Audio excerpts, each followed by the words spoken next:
एक बच्चा भीड़ में जोर से रो रहा था।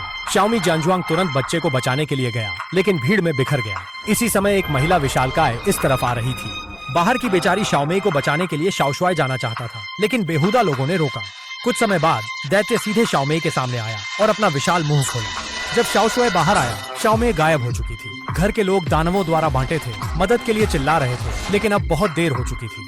दरवाजे फंसने पर टमाटर का रस बहा, शहर हजारों छेदों से भर गया। 2 साल बाद बाहरी कृषि क्षेत्र काबिज हो गया। लोग सिर्फ व्यापार क्षेत्र में छिप सकते थे, लेकिन खाद्य की कमी के कारण कई लोग सड़क पर ही भूख से मर गए। अब एकमात्र उपाय यह है कि पहले बमों से कृषि क्षेत्र के दरवाजे को बंद करें और फिर बचा हुआ दानव मार दें।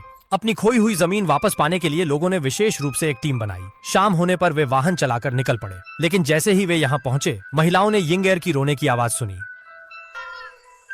इसलिए वे जल्दी वहां भागे, लेकिन अगले पल एक अनजान तरल बह निकला। उसकी गंध तीखी थी। सिर ऊपर उठाने पर उन्होंने देखा कि एक विशाल दानव 2 लोगों पर आ गया।